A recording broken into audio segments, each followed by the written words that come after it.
dalawang puso, daigdig na kay ganda.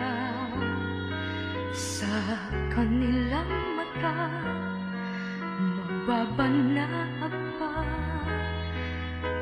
ningning ng pagsinta ukol sa isa't isa. Kahapon lamang ay magkahawak pa sa isang landasin na ngayo'y nagsanga. Bagamat may ngiti, balat kayong